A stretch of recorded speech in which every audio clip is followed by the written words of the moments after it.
বিরতির পর আবারও স্বাগত সন্ধ্যার বাংলায়। শেরপুরে পৃথক সড়ক দুর্ঘটনায় ৩ জন নিহত এবং কমপক্ষে ৮ জন আহত হয়েছে। সকালে জেলা সদরে ও শনিবার রাতে ঝিনাইগাতী উপজেলায় দুর্ঘটনা দুটি ঘটে।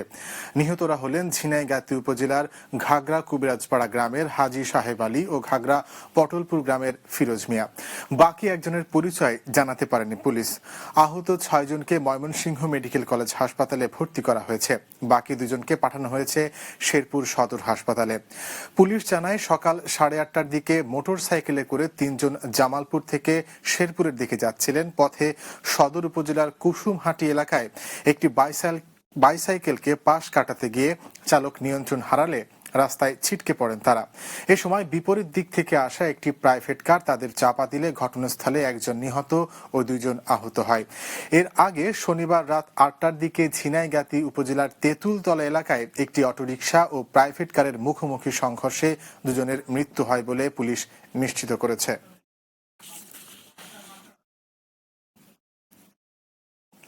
এবার ইসলামী ব্যাংক বাণিজ্য সংবাদ।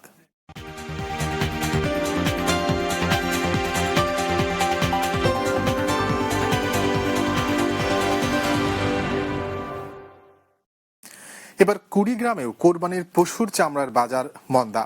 চামড়া কেনার জন্য ২-১ জন পাইকার মিললেও তারা দাম বলছেন একদম কম। ৭০ থেকে ৮০ হাজার টাকার গরুর চামড়ার দাম উঠেছে সর্বোচ্চ ৬০০ থেকে ৭০০ টাকা। এই অবস্থার জন্য বন্যা ও রাস্তাঘাটের দুরবস্থাকে দায়ী করছেন ভুক্তভোগীরা। ডেস্ক রিপোর্টে বিস্তারিত। কুড়িগ্রামে গরুর মন্দা বাজারের পর এবারে চামড়ার বাজারেও মন্দা ভাব। ৯টি উপজেলার সর্বত্র চামড়া নিয়ে বিপাকে পড়েছেন ব্যবসায়ীরা। ঈদের আগে ২ দফা বন্যায় রাস্তাঘাট ভেঙে পড়ায় যোগাযোগ ব্যবস্থা অচল হয়ে পড়েছে। তাই চামড়া বিক্রি করতে হবে রংপুর গিয়ে। এমন অবস্থায় সংরক্ষণ নিয়ে বিপাকে স্থানীয় মৌসুমি চামড়া ব্যবসায়ীরা। ঢাকার বাইরে প্রতি বর্গফুট চামড়া ৫০ টাকা নির্ধারণ করা হলেও সেটি মানছেন না পাইকাররা। ৭০,০০০ টাকা দিয়ে গরু কিনলাম, কোরবানি করলাম, চামড়ার দাম বলতেছে ৬০০-৭০০ টাকা। এবার কোনো চামড়ার দামই নাই। রাস্তা না থাকার অজুহাতে চামড়ার দাম অল্প বলেই সরে যাচ্ছেন পাইকাররা। এছাড়া উপজেলার অধিকাংশ মানুষ তাদের কোরবানির পশুর চামড়া মাদ্রাসা অথবা মসজিদে দান করেছেন। বন্যার কারণে রাস্তাঘাট বিচ্ছিন্নতার কারণে চামড়া কেউ নেয় না, বাধ্যতামূলক চামড়ায় লবণ দেওয়া হয়। কুড়িগ্রামের চামড়ার ব্যবসায়ীরাও বলছেন ঈদের আগে রাস্তাঘাট ঠিক হলে চামড়ার ন্যায্য দাম পাওয়া অনেকটাই সহজ হতো। Bangla TV news desk. জানাবো আন্তর্জাতিক সংবাদ।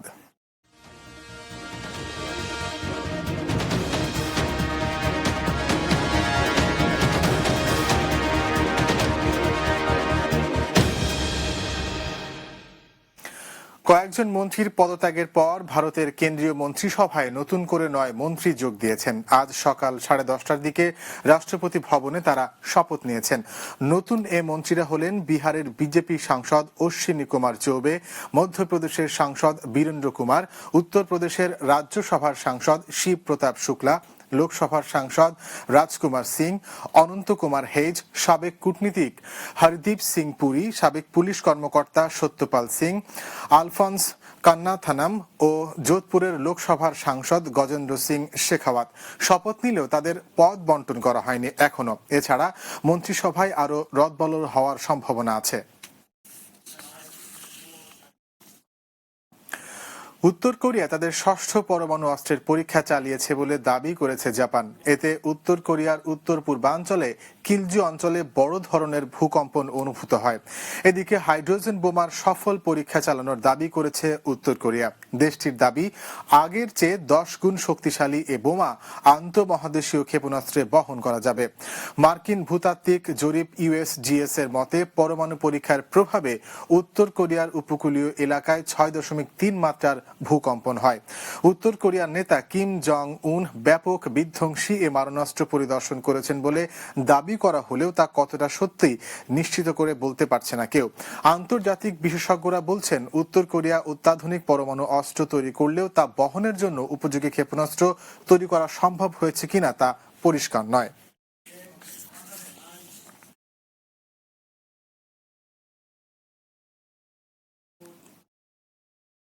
খেলার খবর।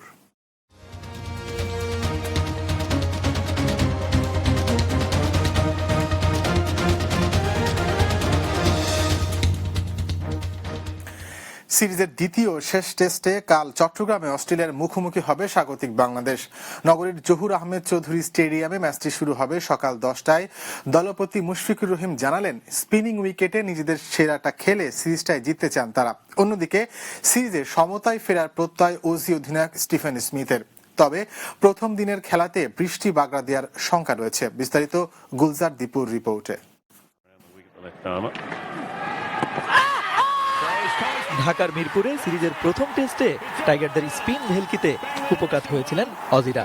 শ্বাসরুদ্ধকর সেই ম্যাচে 20 রানে জিতে সিরিজে 1-0 এগিয়ে যায় মুশফিক বাহিনী। তাই তো এবার বাংলাদেশের সামনে অস্ট্রেলিয়ার বিপক্ষে প্রথমবারের মতো সিরিজ জয়ের হাতছানি। চট্টগ্রাম টেস্টকে সামনে রেখে গেল কদিন অনুশীলন করে নিজেদের প্রস্তুত করেন টাইগাররা। তবে রোববার সকালে বৃষ্টির কারণে অনুশীলনে বিলম্ব হলেও পরে ইনডোরে ঘাম ঝরান সাকিব তামিম সাব্বিররা, যেখানে 22 গজের লড়াই পারফরম্যান্সের ধারাবাহিকতা বজায় রেখে ইতিহাস গড়তে মরিয়া চন্ডিকা হাথুরু সিংহের শিষ্যরা। দলে কোনো ইনজুরি নেই, তাই জয়ের জন্য গেল ম্যাচের উইনিং কম্বিনেশনটা ধরে রাখতে চায় টিম ম্যানেজমেন্ট। ঢাকা টেস্টের মতো চট্টগ্রামেও টাইগার ক্যাঙ্গারুর লড়াইটা হবে স্পিনিং উইকেটে। ম্যাচ পূর্ববর্তী সংবাদ সম্মেলনে টাইগার দলপতি মুশফিকুর রহিম জানান, প্রথম টেস্ট জিতে তারা এগিয়ে। এবার সামর্থ্য অনুযায়ী সব বিভাগে শতভাগ খেলতে পারলেই সিরিজ জেতা সম্ভব বলে মনে করেন তিনি। তারা অনেক প্রফেশনাল এবং তারা জানে তাদের জবটা কতটুকু এবং কিভাবে করতে হবে। বাট টু বি অনেস্ট, এটাও সত্যি যে তারা লাস্ট টাইম যে বাংলাদেশের যে অ্যাটলিস্ট ফাইটটা তারা পেয়েছিল এবং তারা এখন অ্যাটলিস্ট জেনে গেছে যে আমরা অ্যাটলিস্ট বাংলাদেশের হোম কন্ডিশনে আমরা কতটা ডেঞ্জারাস। তো এমন এই মেসেজটা খুব ভালোভাবে তাদের কাছে গেছে। সিরিজে প্রথম টেস্ট হেরে অনেকটাই ব্যাকফুটে রয়েছে অজিরা। তারপরও সেই আক্ষেপ ভুলে ঘুরে দাঁড়াতে অনুশীলনে ব্যস্ত সময় কাটায় অস্ট্রেলিয়া দল। অনুশীলনের আগে অজি অধিনায়ক স্টিফেন স্মিথ জানান, অন্তত এই ম্যাচটি জিতে সিরিজ ড্র করাই এখন তাদের লক্ষ্য।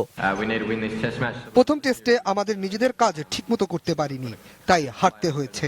তবে পরাজয়ের পেছনে কোনো অজুহাত মানতে চাই না। সমতায় ফিরতে হলে গেল ম্যাচের চেয়ে অনেক ভালো খেলতে হবে আমাদের। ঢাকা টেস্টে বাগড়া দেওয়ার শঙ্কা থাকলেও মোটামুটি বৃষ্টি ছাড়াই 4 দিনই মাঠে গড়িয়েছে ম্যাচটি। তবে এবার চট্টগ্রাম টেস্টেও বৃষ্টির সংখ্যা রয়েছে বলে পূর্বাভাস আবহাওয়া অধিদপ্তরের। Gulzar Dipu, Bangla TV, sports desk. শেষ করব সন্ধ্যার বাংলা, তবে যাবার আগে শিরোনামগুলো জানিয়ে দিচ্ছি আরো একবার। সব ট্যানারি চালু না হওয়ায় এবার কোরবানির পশুর চামড়া প্রক্রিয়াজাত করা কঠিন, পাচার হওয়ার আশঙ্কা ব্যবসায়ীদের। 90% কোরবানির পশুর বর্জ্যমুক্ত ঢাকা, প্রতিশ্রুতি রক্ষার দাবি 2 সিটি কর্পোরেশনেরই। এবং মিয়ানমারের রাখাইনে সেনা অভিযানে একদিনে 130 জনকে হত্যার অভিযোগ, নাফ নদী থেকে আরো 3 রোহিঙ্গার লাশ উদ্ধার। এবং সিরিজের দ্বিতীয় শেষ টেস্টে চট্টগ্রামে কাল মুখোমুখি হচ্ছে বাংলাদেশ ও অস্ট্রেলিয়া, বৃষ্টির বাগড়া দেওয়ার শঙ্কা।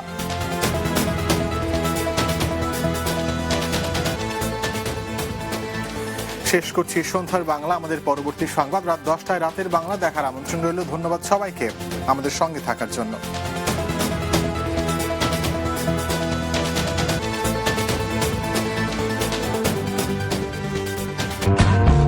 পবিত্র ঈদুল আজহা উপলক্ষে বাংলা টিভির সকল দর্শক, কলাকুশলী, বিজ্ঞাপনদাতা, কেবল অপারেটর ও শুভানুধ্যায়ীদের জানাই ঈদ মোবারক।